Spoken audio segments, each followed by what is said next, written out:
Dan ini juga merupakan kemuliaan, ketinggian, kehormatan, kebesaran, keutamaan Nabi Muhammad sallallahu alaihi wasallam.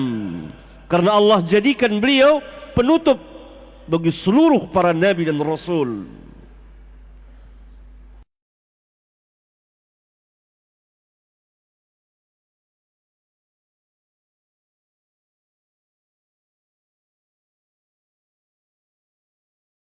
Pelajaran apa yang kita dapat di sini? Bahwa sahabat tidak main-main dengan nabi palsu. Dalam Islam, dalam pemerintahan Islam, penguasa-penguasa muslim, kewajiban mereka memerangi para nabi palsu, menghukum seberat-beratnya. Hukumannya apa? Hukumannya adalah hukuman mati.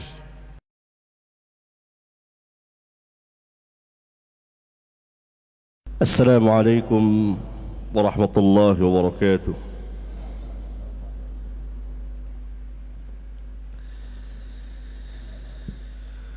Innal hamdalillah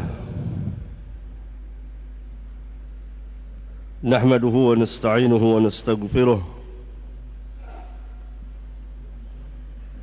ونعوذ بالله من شرور أنفسنا ومن سيئات أعمالنا من يهده الله فلا مضل له ومن يضلل فلا هادي له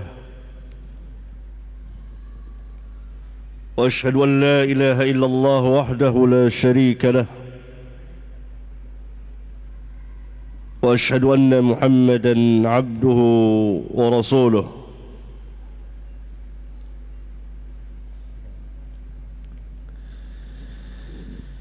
يا أيها الذين آمنوا اتقوا الله حق تقاته ولا تموتن إلا وأنتم مسلمون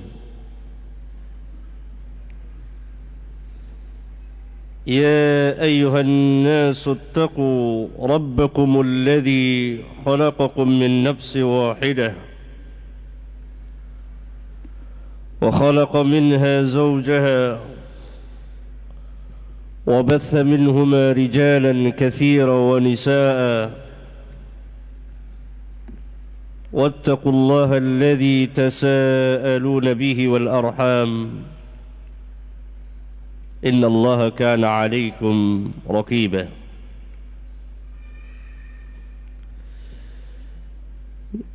يا أيها الذين آمنوا اتقوا الله وقولوا قولا سديدا يصلح لكم أعمالكم ويغفر لكم ذنوبكم ومن يطع الله ورسوله فقد فاز فوزا عظيما أما بعد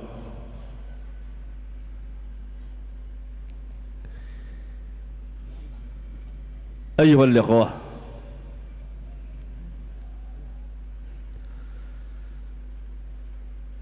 الله سبحانه وتعالى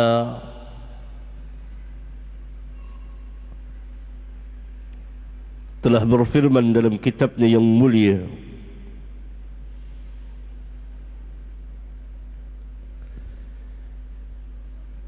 yang Allah Subhanahu wa taala turunkan sebagai hidayah, petunjuk untuk seluruh umat manusia.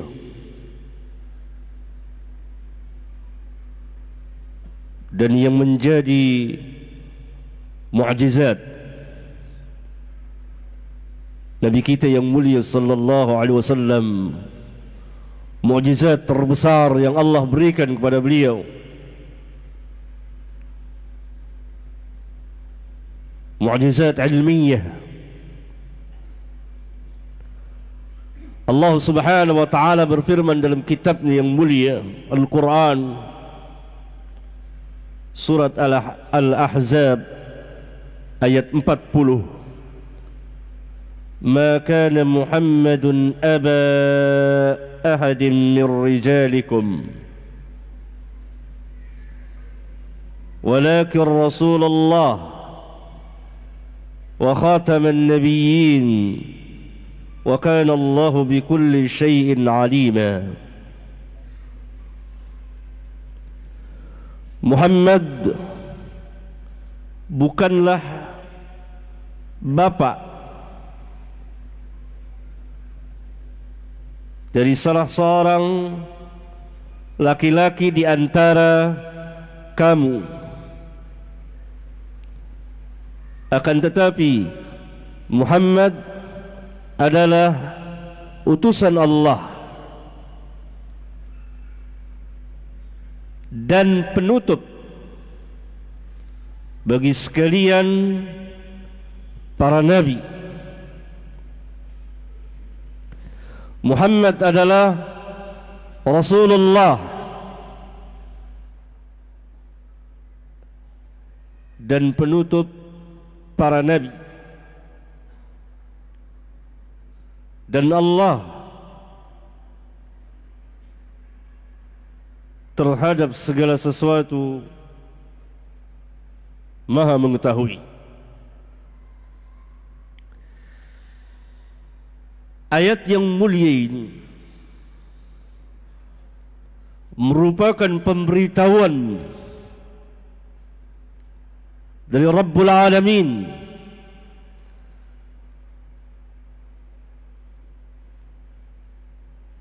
agar diketahui oleh seluruh manusia bahwa di antara rahmat Allah Jalla wa'ala kepada hamba-hambanya, kepada seluruh hambanya, kepada manusia, diutusnya Muhammad sallallahu alaihi wasallam kepada mereka sekalian, karena beliau sallallahu alaihi wasallam diutus untuk seluruh umat manusia, sebagaimana Allah Subhanahu wa taala firmankan dalam ayat yang lain, wa ma arsalnaka illa kafatan linnas, dan kami tidak mengutusmu melainkan untuk seluruh umat manusia. Dan ini merupakan rahmat Allah yang sangat besar bagi manusia. Wa ma arsalnaka illa rahmatan lil alamin, dan kami tidak mengutusmu melainkan untuk menjadi rahmat bagi sekalian alam, agar diketahui oleh manusia bahwa Muhammad sallallahu alaihi wasallam diutus untuk seluruh umat manusia, dan ini merupakan rahmat Allah.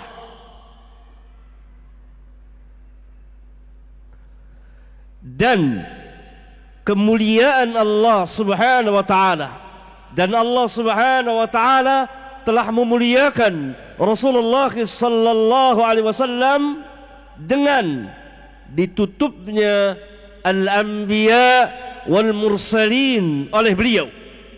Selesailah kenabian dan kerasulan dengan diutusnya beliau. Oleh karena itu Allah Subhanahu wa taala sempurnakan dinnya, dinul Islam, dengan diutusnya beliau.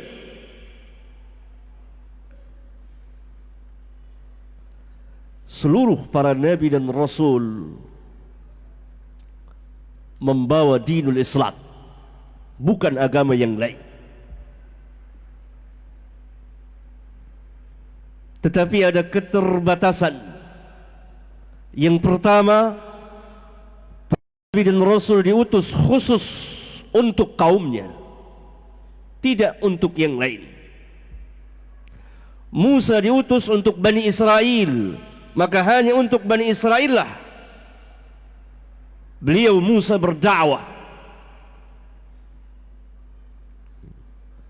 Demikian juga Isa alaihi wassalatu wassalam diutus khusus untuk Bani Israel.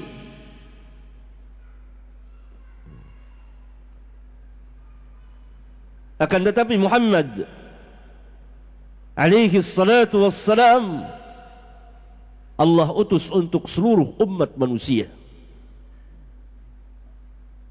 Allah utus untuk seluruh umat manusia. Yang kedua, seluruh para nabi dari Adam sampai Isa bin Maryam alaihimus salatu wassalam,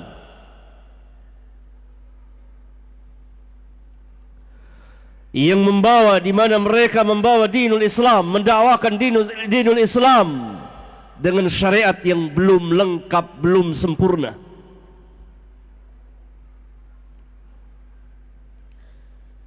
Akan tetapi Rasulullah sallallahu alaihi wasallam membawa syariat yang lengkap, membawa syariat yang kamil, yang lengkap.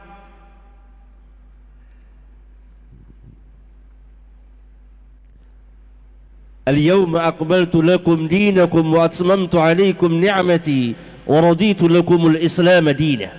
Pada hari ini aku telah sempurnakan bagimu agamamu dan aku telah cukupkan nikmatku kepadamu. Karena itu ayat yang mulia tadi sebagai pemberitahuan kepada seluruh umat manusia akan rahmat Allah yang besar kepada mereka, kasih sayang Allah yang besar kepada mereka. Pertama tadi dengan diutusnya Rasulullah sallallahu alaihi wasallam untuk seluruh umat manusia, dan diselesaikannya, ditutupnya kenabian dan kerasulan oleh beliau.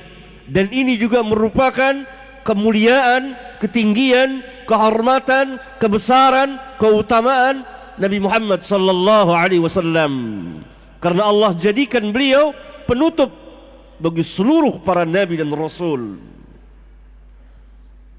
Dan yang ketiga, kesempurnaan dinul Islam, syariat yang sangat agung dan sangat besar ini. Dan ini diberitahukan oleh Allah Subhanahu wa taala dalam ayat yang mulia ini dan ayat-ayat yang lain bersama sunnah Rasulullah sallallahu alaihi wasallam.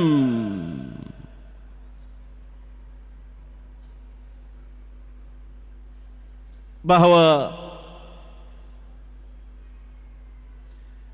tidak ada nabi lagi setelah beliau, tidak akan ada lagi kenabian apalagi kerasulan setelah beliau.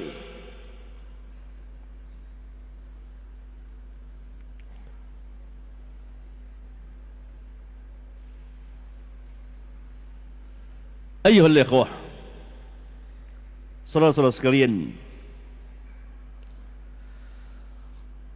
setiap kali Allah Subhanahu wa taala mengutus seorang rasul kepada umat manusia, kepada masing-masing umat, maka apabila rasul itu wafat, Allah Subhanahu wa taala gantikan dengan rasul yang lain. Begitulah seterusnya sampai berakhir dengan kenabian dan kerasulan Muhammad sallallahu alaihi wasallam. Maka ayat yang mulia ini, "Ma kana Muhammadun aba ahadin min rijalikum walakin Rasulullahi wa khataman nabiyyin," ayat yang sangat besar sekali, ayat yang menetapkan kenabian dan kerasulan Nabi Muhammad sallallahu alaihi wasallam dan menetapkan bahwa beliau membawa syariat yang lengkap. Karena itu beliau sebagai penutup para nabi dan rasul dan memberitahukan kepada seluruh manusia, khususnya ahlul kitab, akan kebenaran kenabian dan kerasulan para nabi yang sebelum Nabi Muhammad sallallahu alaihi wasallam. Kenapa demikian? Kenapa ayat yang mulia ini membuktikan kebenaran para nabi dan rasul yang Allah utus sebelum Rasulullah sallallahu alaihi wasallam? Karena seluruh para nabi dan rasul dari Adam sampai yang terakhir Isa bin Maryam alaihi wassalatu wassalam telah diikat perjanjian oleh Allah tabaraka wa ta'ala untuk beriman kepada nabi yang mulia. Apabila nabi yang mulia Muhammad sallallahu alaihi wasallam diutus oleh Allah, dan hendaklah mereka mengikat umat mereka untuk beriman dan menolong nabi yang mulia sallallahu alaihi wasallam, dan memberitahukan kepada manusia, kepada umat mereka, bahwa nanti akan datang seorang nabi yang sifatnya demikian dan seterusnya, dan dia adalah sebagai penutup dari sekalian para nabi dan rasul.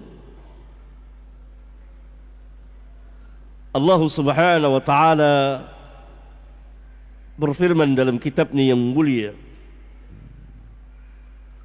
surat Ali Imran ayat 81.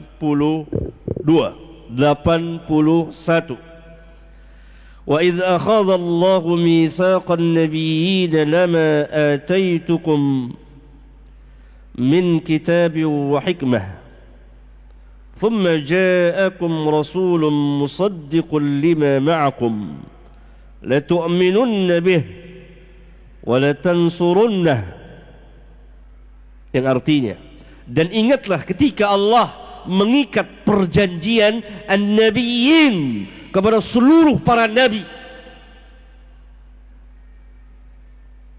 Apa perjanjian Allah? Lama ataitukum min kitab wa hikmah,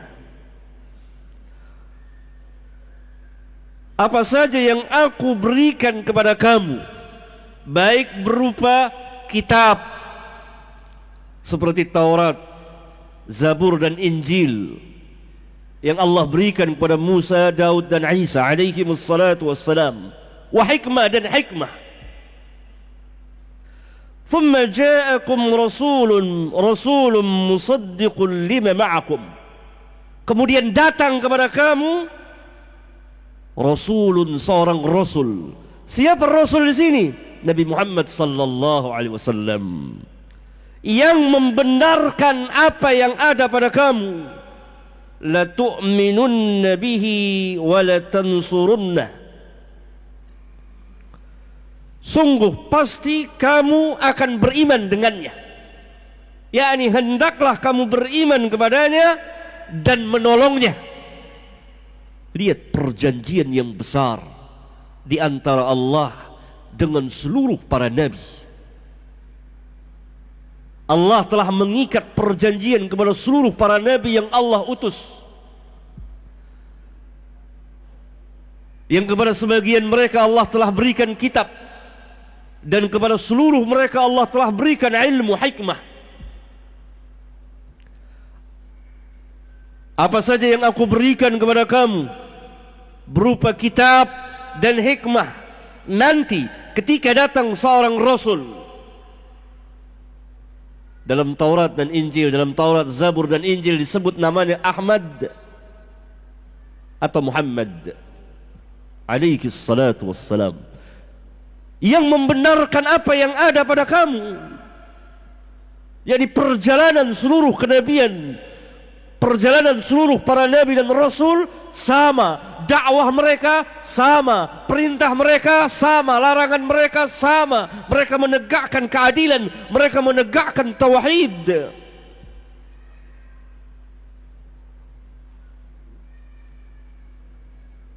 Sungguh hendaklah kamu seluruh para nabi dan rasul beriman kepada rasul yang datang itu, dan membelanya, menolongnya.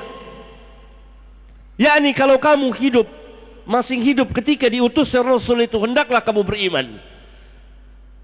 Kalau kamu telah mati, maka hendaklah kamu buat perjanjian kepada umatmu. Jadi setiap para nabi mengikat lagi perjanjian kepada umat mereka.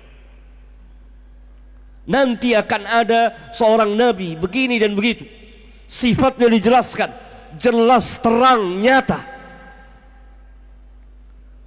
Lihat kebesaran Nabi kita yang mulia sallallahu alaihi wasallam. Kemudian Allah Subhanahu wa taala melanjutkan firman-Nya. Qala, Allah berfirman kepada para nabi, "Aqrartum wa akhadhtum ala dzalikum isri?" Kamu ikrarkan itu? Kamu terima perjanjianku? Qalu, seluruh para nabi menjawab, "Aqrarna." Kami ikrarkan bahwa kami akan beriman pada Rasul yang akan diutus nanti.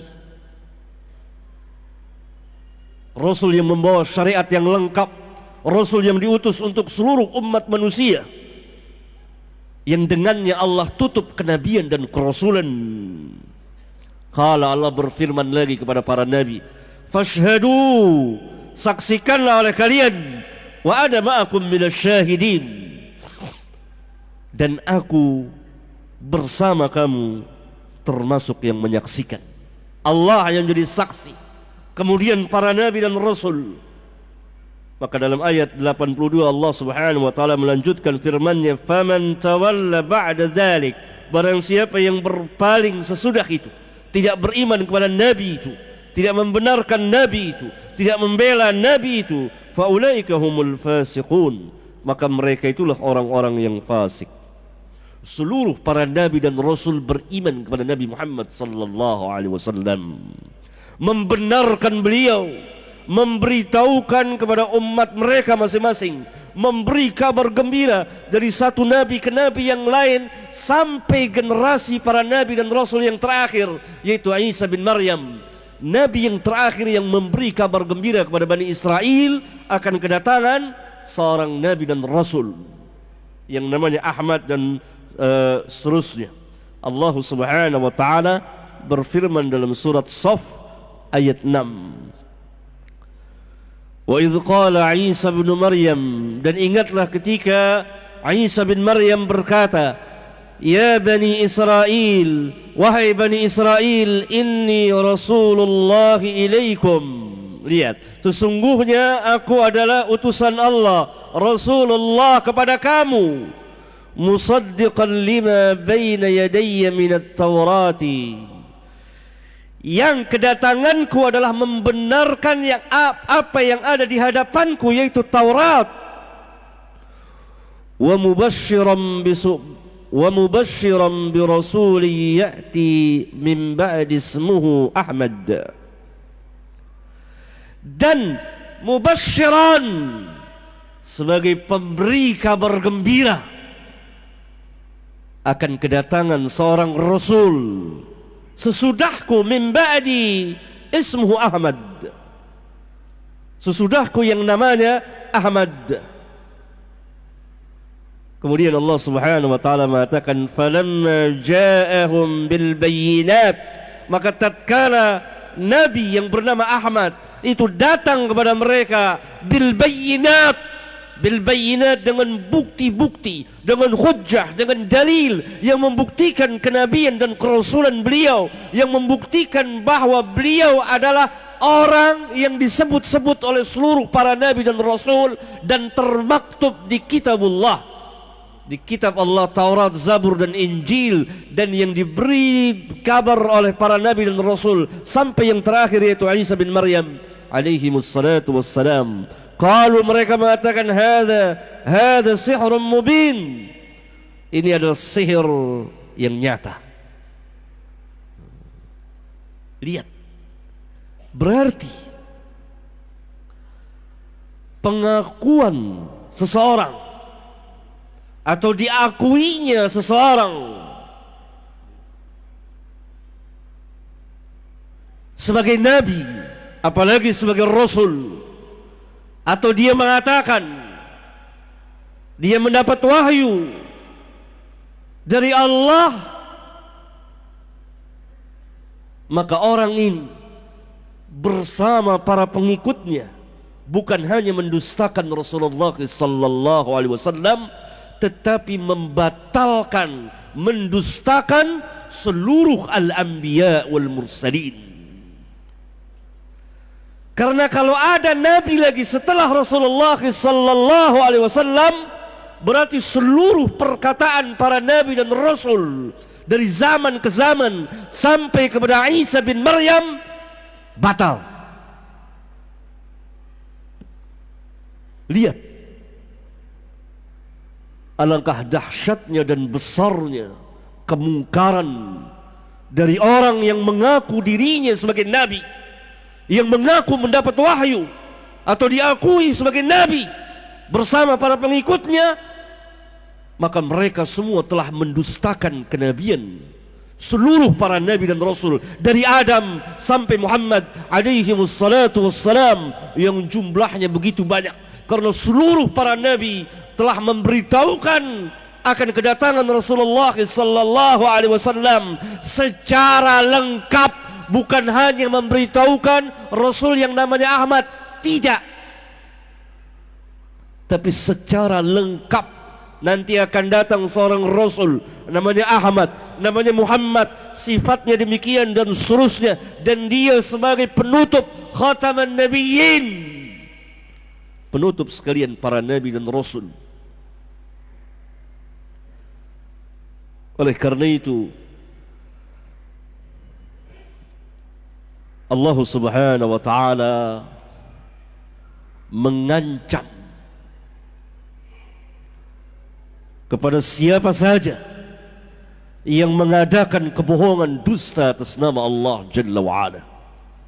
Dan yang terbesar adalah mereka yang mengatakan bahwa telah diwahyukan kepada aku telah mendapat wahyu, dan dia mengakui bahwa dirinya adalah nabi, dia mengatakan bahwa dirinya adalah nabi. Allah Subhanahu wa ta'ala berfirman dalam surat Al-An'am ayat 93, وَمَنْ أَظْلَمُ مِمَّنِ افْتَرَى عَلَى اللَّهِ كَذِبًا. Lihat firman Allah, وَمَنْ أَظْلَمُ مِمَّنِ افْتَرَى عَلَى اللَّهِ كَذِبًا. Bukankah tidak ada seorang pun yang lebih zalim dari orang yang membuat kebohongan atas nama Allah,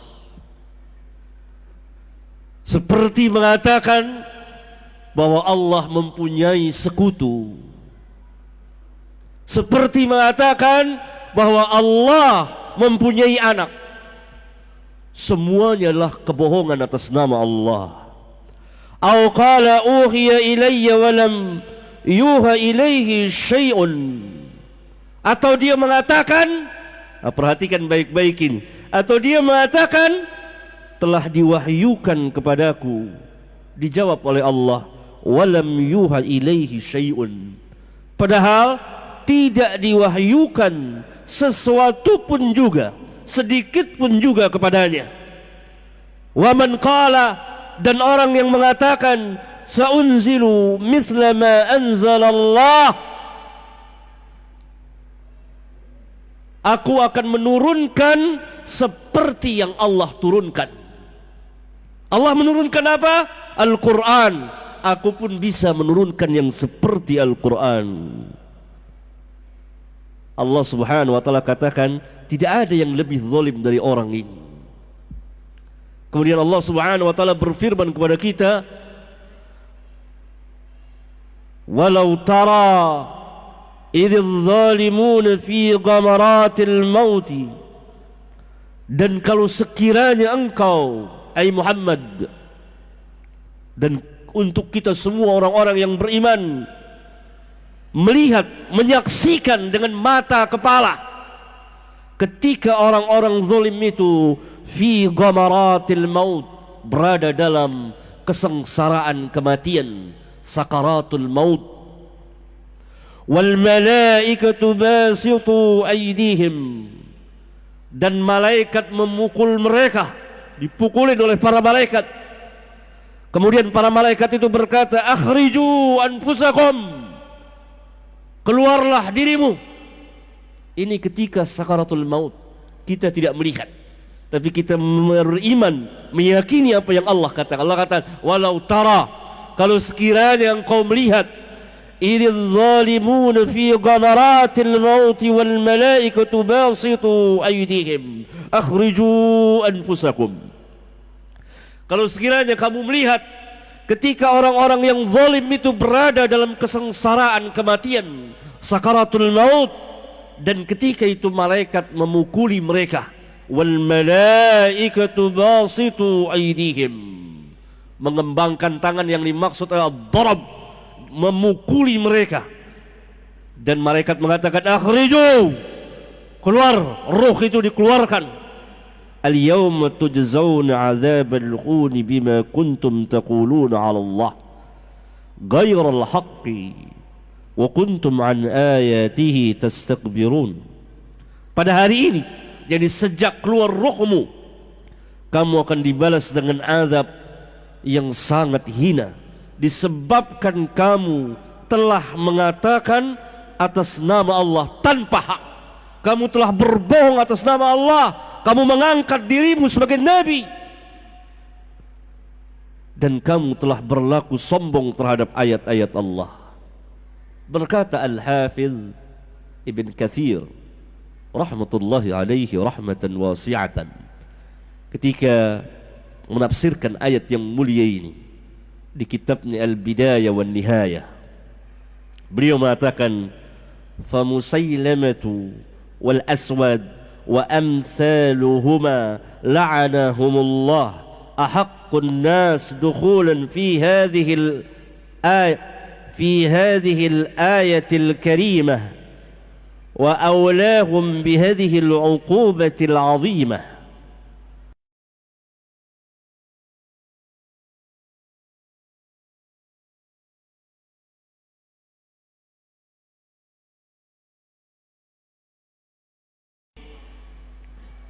Perkara yang sangat besar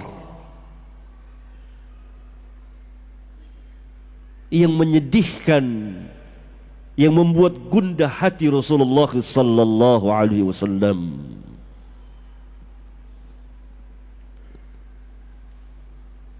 Mari kita lihat dua orang pada zaman Rasulullah sallallahu alaihi wasallam, itu Musailamah bin Habib Al-Kadzdzab yang pertama, dan yang kedua Al-Aswad Al-Ansi. Kedua-duanya telah mengaku sebagai nabi pada zaman beliau sallallahu alaihi wasallam. Dan Musailamah Al-Kadzdzab pernah datang menemui Rasulullah sallallahu alaihi wasallam. Saya bacakan hadis yang dikeluarkan oleh Bukhari dan Muslim dari perjalanan seorang nabi palsu ini, dua orang nabi palsu ini, dan bagaimana Rasulullah sallallahu alaihi wasallam menghadapi mereka dan hukuman apa yang akan diterapkan, ditentukan untuk mereka. Al-Imam Al-Bukhari dan lain-lain para imam ahlul hadis, Al-Imam Bukhari, Muslim dan lain-lain meriwayatkan hadis dari jalan Abdullah bin Abbas. Berkata Ibnu Abbas, qadima Musailamatul Kadzdzab ala ahdi Rasulillah sallallahu alaihi wasallam. Musailamah Al-Kadzdzab, dikatakan Al-Kadzdzab, Rasulullah sallallahu alaihi wasallam sendiri menamakan Al-Kadzdzab. Siapa saja yang mengaku dirinya sebagai nabi, maka kita katakan namanya Al-Kadzdzab. Mirza Ghulam Ahmad Al-Kadzdzab. Siapa yang kemarin mengaku nabi di sini? Namanya? Ahmad Musaddiq. Musaddiq Al-Kadzdzab, la'natullah alaihi. Semoga Allah melaknatnya dan membinasakannya karena kekufuran yang luar biasa. Dan Rasulullah SAW sendiri menamakan Musailamah Al-Kadzdzab, pendusta, karena dia mendustakan Allah dan Rasulnya. Datang ke Madinah pada zaman Nabi sallallahu alaihi wasallam, pada zaman Rasulullah sallallahu alaihi wasallam. Faja'ala yaqul, lalu dia mengatakan, in ja'ala li Muhammadun al-amra min ba'dihi tabi'tuhu. Jika Muhammad memberikan hak khalifah kepadaku sepeninggal dia, pasti aku akan mengikutinya. Yang diinginkan Musailamah adalah kekuasaan. jika Muhammad menjadikanku seorang khalifah, jadi khalifah pengganti beliau, maka aku akan mengikutinya. Dia berbicara di hadapan kaumnya karena dia datang ke Madinah, wa qadimaha fi basharin kathirin min qaumihi. Dia datang ke Madinah bersama rombongan dari kaumnya, ada beberapa belas orang. Maka Allah Subhanahu wa taala memberitahukan kepada Rasulullah SAW apa yang dikatakan Musailamah.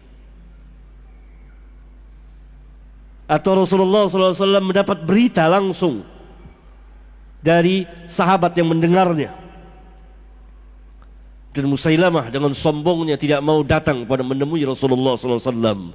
Maka beliau langsung menemui Musailamah, menghadap Musailamah. Fa'aqbala ilaihi Rasulullah SAW wa ma'ahu Thabit bin Qais bin Shammas.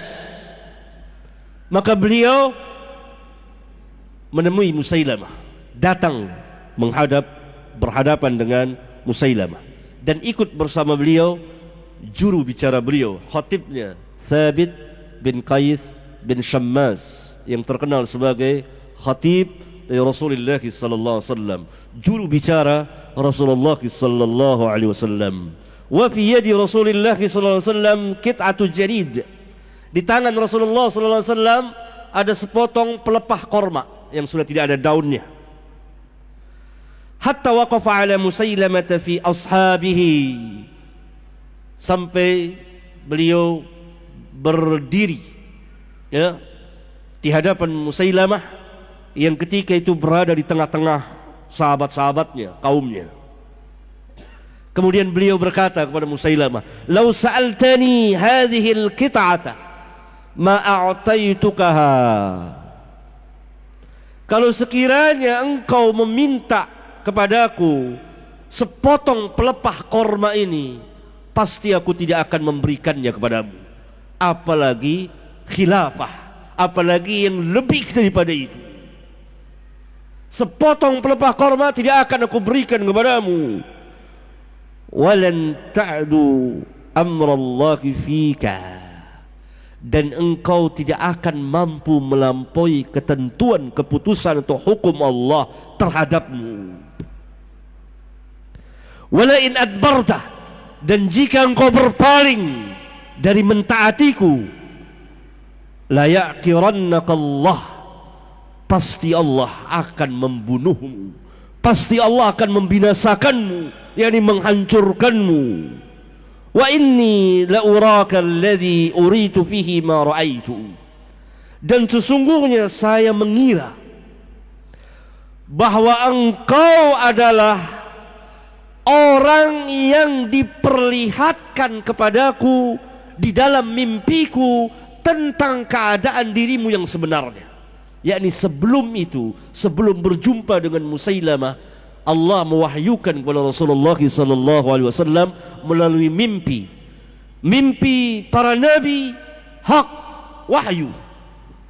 Maka Nabi SAW bermimpi tentang orang ini dan yang satu lagi, yaitu Al-Aswad Al-Ansi.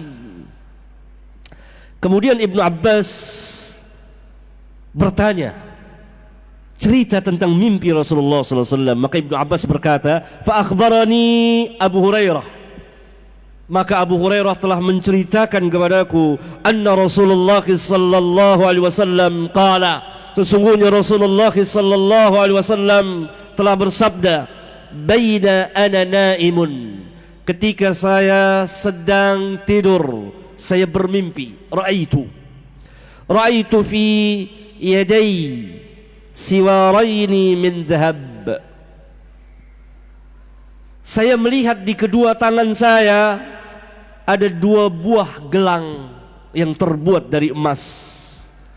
Fa ahammani sya'nuhuma, maka kedua gelang emas yang berada di kedua tangan saya itu sangat menyedihkan saya. Karena kan tidak patut laki-laki memakai emas. Ya? Fauhiya ilayya fil manam, maka dalam mimpi itu diwahyukan kepadaku, aninfukhuma, tiuplah kedua gelang itu. Fanafakhtuhuma fatara, lalu saya tiup keduanya dan seketika lenyaplah keduanya. Apa ta'bir dari mimpi Nabi yang mulia sallallahu alaihi wasallam? Beliau sendiri yang menafsirkannya sebelum orang lain. Fa'awaltuhuma, maka saya tafsirkan mimpi saya ini bahwa yang dimaksud dengan kedua gelang emas itu adalah kazzabaini yakhrujani ba'di, dua orang pendusta yang akan keluar sesudahku. Ahaduhuma al-Ansi, salah satu dari keduanya adalah al-Ansi, sahibu San'a, penduduk negeri, penduduk kota San'a. Wal akhar Musailamah al-Kadzdzab, dan yang satu lagi, yang seorang lagi adalah Musailamah al-Kadzdzab. Hadis yang mulia ini menjelaskan kepada kita bahwa Rasulullah sallallahu alaihi wasallam sangat marah kalau ada orang yang mengaku dirinya sebagai nabi, karena beliau adalah penutup sekalian para nabi dan rasul, dan beliau mengatakan bahwa Allah akan membinasakan orang itu.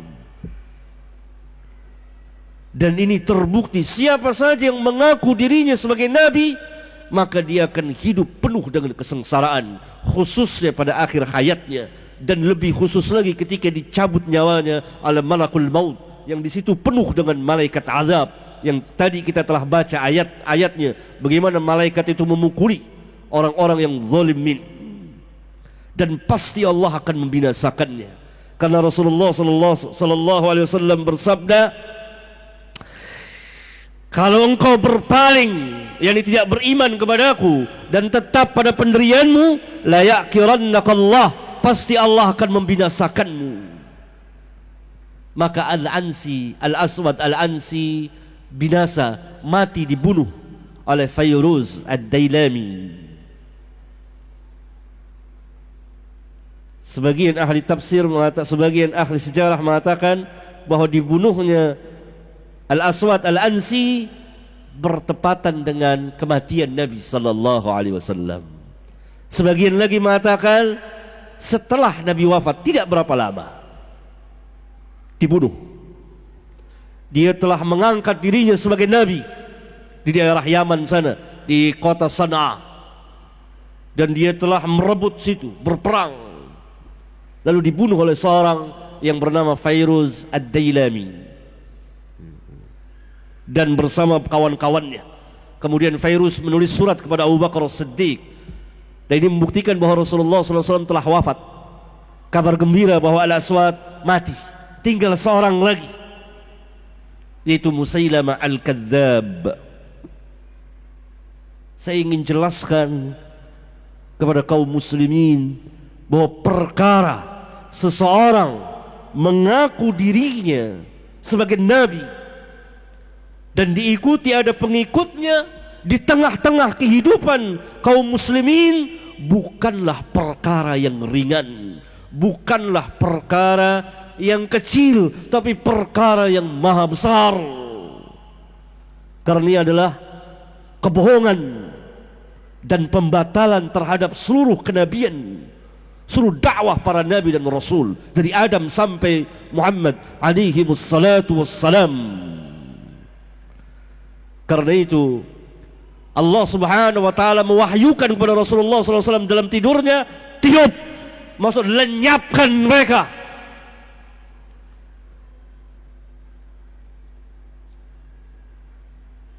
Diperintah oleh Allah subhanahu wa ta'ala, lenyapkan mereka. Karena itu Allah kan tadi beliau sallallahu alaihi wasallam bercerita, ketika saya sedang tidur, maka saya melihat di kedua tangan saya ada 2 gelang emas, dan ini menyusahkan saya, menyedihkan saya. Lalu bagaimana menghilang? Allah mewahyukan kepadaku, aninfukhuma, tiup, maksudnya lenyapkan ini. Maka ditiup oleh Rasulullah, lenyap, hilang. Yang membuktikan harus dilenyapkan, diperangi, dibinasakan. Karena itu Al-Aswad dibunuh, tinggal Musailamah Al-Kadzdzab. Dan orang yang pertama mengamalkan sabda Rasulullah SAW ini untuk melenyapkan, menghancur leburkan nabi-nabi palsu, Abu Bakar As-Siddiq, As-Siddiqul Akbar. Langsung Abu Bakar As-Siddiq memerintahkan seluruh kaum muslimin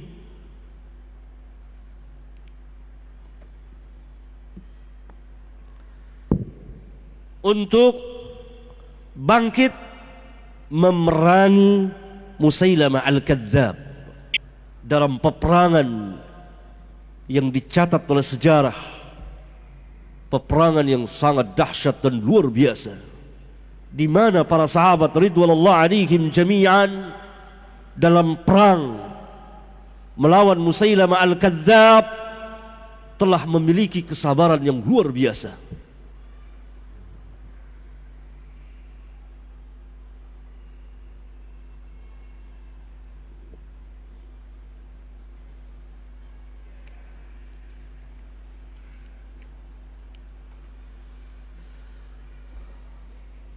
Maka pada tahun ke-11 Hijriyah, itu tahun wafatnya Rasulullah sallallahu alaihi wasallam,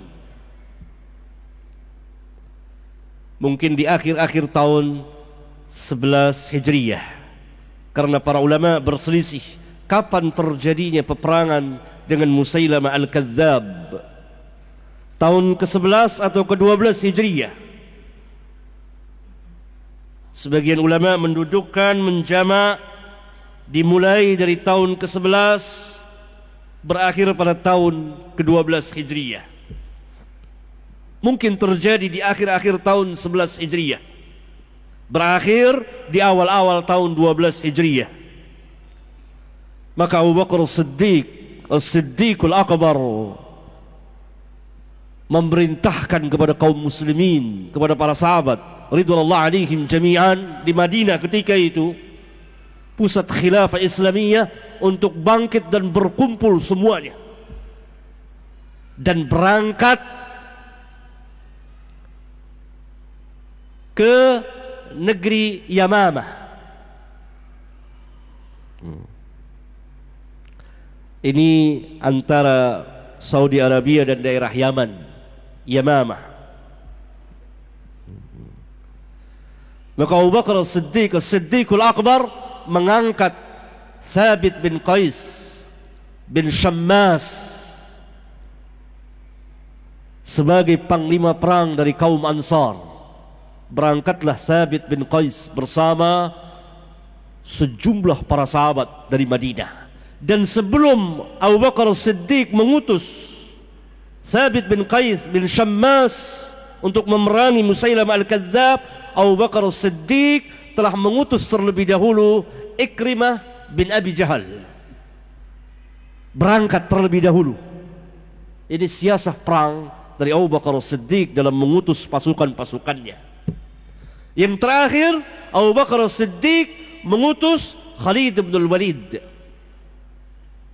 bersama pasukan kecil untuk berangkat menyusul pasukan besar di bawah pimpinan Thabit bin Qais bin Shammas.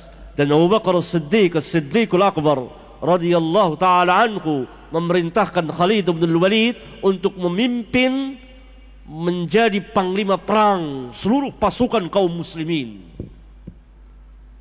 Jadi 3 pasukan yang berangkat dari Madinah akan menghancurkan nabi palsu ini.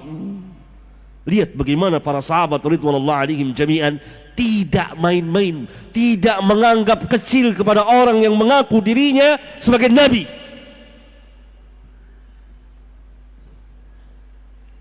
Karena ini bukan hanya mendustakan Rasulullah SAW, membatalkan kenabian dan kerasulan beliau, tapi membatalkan kenabian dan kerasulan seluruh para nabi dan rasul, dan mendustakan Al-Quranul Karim. Pertama, Abu Bakar As-Siddiq mengutus Ikrimah bin Abi Jahal, anaknya Abu Jahal yang beriman kepada Allah dan Rasulnya, bapaknya tidak. Ikrimah ini sahabiyun jalil, sahabat besar. Berangkat. Kemudian bersama Syarahbil bin Hasanah, seorang sahabiyun jalil, berdua. Tapi karena ini pasukan besar juga, maka ya Syarahbil di belakang, Ikrimah berjalan duluan. Sampai bertemu dengan bala tentara Musailamah Al-Kadzab. Berapa jumlah pasukan Musailamah Al-Kadzab? Sebanyak 40.000 orang. Dia Musailamah Al-Kadzab berdakwah di Yamamah. Bangkitlah wahai penduduk Yamamah, perang.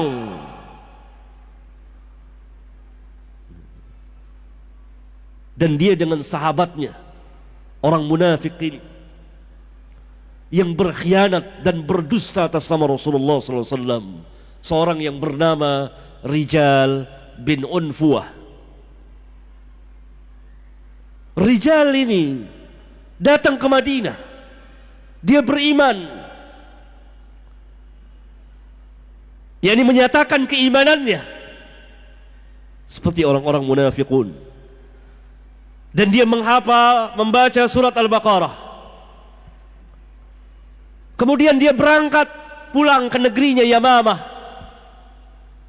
Lalu dia bersama-sama dengan Musailamah Al-Kadzab, murtad.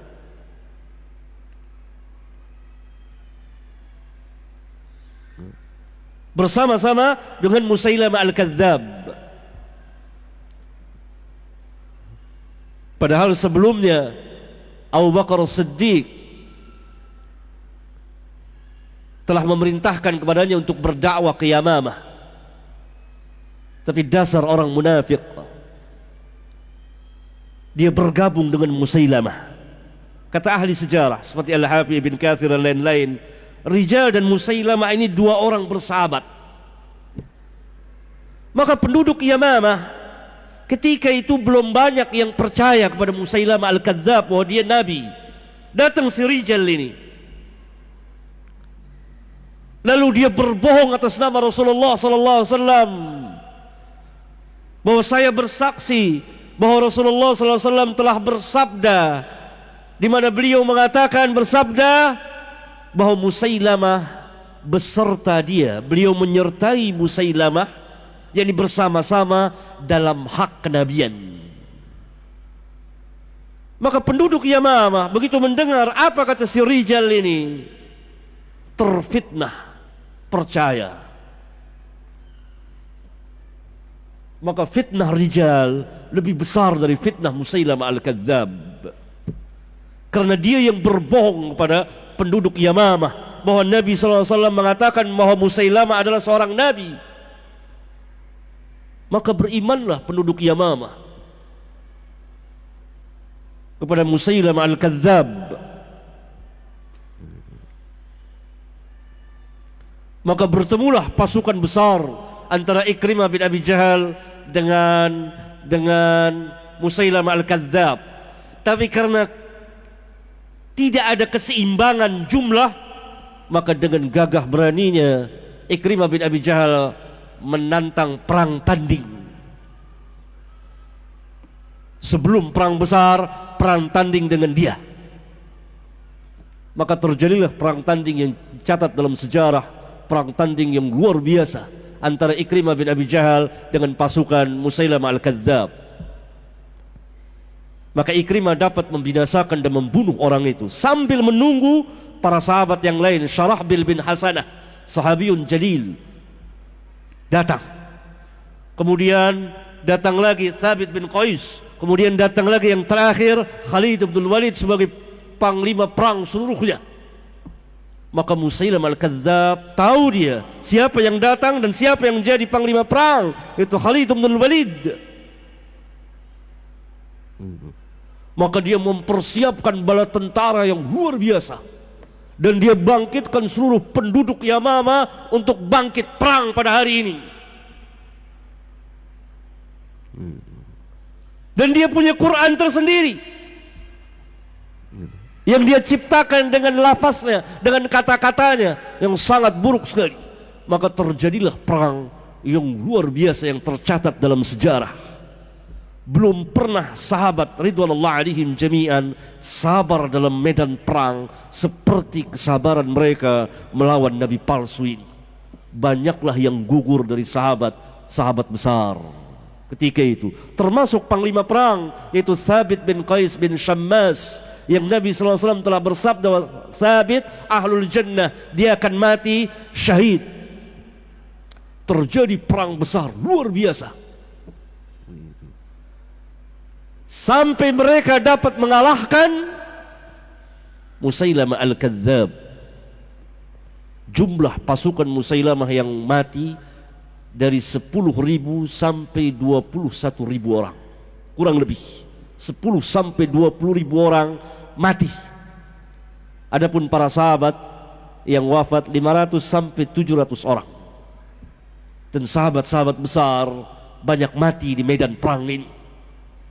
Sangat menyedihkan, dan mereka dengan keberanian yang luar biasa. Sampai Thabit bin Qais menggali tanah dan menjejakkan kakinya, dia tidak akan pernah bergerak lagi di situ sampai dia mati atau dia membunuh. Sebagian lagi telah memiliki kain kafan dan saling seru satu dengan yang lain, luar biasa. Banyak berguguran penghafal Quran ketika itu dalam perang yang sangat hebat ini yang dicatat dalam sejarah Islam. Dan ini menunjukkan keutamaan, kebesaran, ketinggian dan kemuliaan Abu Bakar As-Siddiq, As-Siddiqul Akbar, pertama orang yang bangkit memerangi nabi palsu ini dengan perang yang sangat besar dan luar biasa. Ya. Pelajaran apa yang kita dapat di sini? Bahwa sahabat tidak main-main dengan nabi palsu ini. Dalam Islam, dalam pemerintahan Islam, penguasa-penguasa muslim, kewajiban mereka memerangi para nabi palsu ini, menghukum seberat-beratnya. Hukumannya apa? Hukumannya adalah hukuman mati.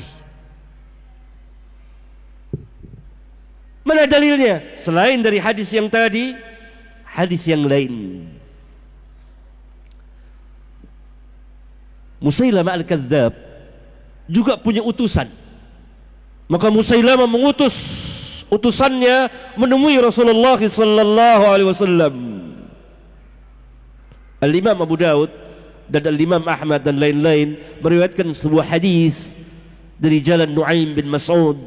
Dia berkata, sami'tu Rasulullah sallallahu alaihi wasallam, saya pernah mendengar Rasulullah sallallahu alaihi wasallam hina ja'ahu Rasul Musailamah al-Kadzdzab bi kitabihi yaqulu lahum, ketika datang kepada beliau dua orang utusan Musailamah al-Kadzdzab dengan membawa surat Musailamah kepada Rasulullah sallallahu alaihi wasallam. Jadi Musailamah mengirim surat kepada Rasulullah, Bismillahirrahmanirrahim, dari Musailamah Rasulullah kepada Muhammad Rasulullah. Maka Rasulullah sallallahu alaihi wasallam berkata kepada dua orang utusan ini, wa antuma taqulani mithla ma yaqul, apakah kamu berdua juga mengatakan seperti yang dikatakan orang itu Musailamah, yakni dia seorang nabi? Qala, keduanya menjawab, na'am, iya, saya mengakui, kami mengakui dia nabi. Faqala, maka beliau sallallahu alaihi wasallam bersabda, ama wallahi, wallahi, beliau sumpah, wallahi, laula anna ar-rusula la tuqtal la darabtu a'naqakuma. Allahu akbar. Allahu akbar. Ama wallahi, demi Allah, laula anna ar-rusula, kalau sekiranya utusan itu la tuqtal, tidak boleh dibunuh, la darabtu a'naqakuma, pasti aku penggal leher kamu berdua. Karena keduanya seorang duta. Duta menurut hukum Islam, utusan menurut hukum Islam tidak boleh diganggu, apalagi dibunuh. Utusan orang-orang kafirin, para duta, para utusan diplomatik yang datang ke Indonesia atau ke negeri-negeri muslim, tidak boleh kaum muslimin mengganggunya, apalagi membunuhnya, menganiayanya, tidak boleh. Ini utusan Musailamah al-Kadzdzab datang menemui Rasulullah SAW, dan beliau bertanya kepada keduanya, wa antuma taqulani misla ma yaqul, kamu berdua mengatakan seperti yang dikatakan Musailamah? Qala, keduanya menjawab, na'am, ya. Faqala, maka beliau bersabda, ama wallahi, demi Allah, kalau sekiranya engkau berdua bukan utusan, la darabtu a'naqakuma, pasti akan aku penggal leher kamu berdua. Hadis yang lain, itu hadis yang dikeluarkan oleh Imam Ahmad juga dari jalan Abdullah bin Mas'ud. Dua orang utusan tadi, ya, yang datang kepada Rasulullah SAW, selain beliau bertanya, wa antuma taqulani mithla ma yaqul, beliau pun bertanya, atashhadani anni Rasulullah, atashhadani anni Rasulullah, apakah kamu berdua mengakui saya ini utusan Allah? Faqala, maka keduanya berkata, nashhadu anna Musailamata Rasulullah, kami bersaksi bahwa Musailamah adalah utusan Allah, bukan engkau maksudnya. Faqala Rasulullah sallallahu alaihi wasallam, maka beliau Rasulullah SAW bersabda, amantu billah wa rusulihi, amantu billah wa rusulihi, aku beriman kepada Allah dan sekalian utusannya. Kenapa beliau menyebut sekalian Rasul, bukan satu Rasul beliau? Seperti yang di awal saya jelaskan, bahwa kedatangan beliau sallallahu alaihi wasallam, bahwa beliau membawa syariat yang lengkap, dan beliau sebagai penutup sekalian para nabi dan rasul telah diberitahukan oleh seluruh para nabi dan rasul. Maka mendustakan beliau, mengatakan ada nabi setelah beliau, berarti mendustakan para nabi dan rasul. Karena itu beliau mengatakan, amantu billah wa rusulihi, aku beriman kepada Allah dan rasulnya. Walau kuntu qatilan rasulan laqataltukuma, kalau sekiranya saya boleh membunuh duta, membunuh utusan, laqataltukuma, saya akan bunuh kamu berdua. Ini hukuman dalam Islam. Siapa saja yang mengaku dirinya sebagai nabi, maka hukumannya adalah mati, kecuali dia bertobat. Setelah diminta untuk bertobat dan kembali ke jalan yang hak, tapi tetap tidak mau, seperti Musailamah al-Kadzdzab ketika telah terdesak bala tentaranya. Sahabat masing berdakwah kepada Musailamah, tobat, kembali ke jalan yang hak. Ketika Musailamah mau, maka dipalingkan oleh syaitannya kepalanya, karena Musailamah ada syaitannya. Karena setiap nabi palsu itu memiliki syaitan. Nanti akan saya jelaskan.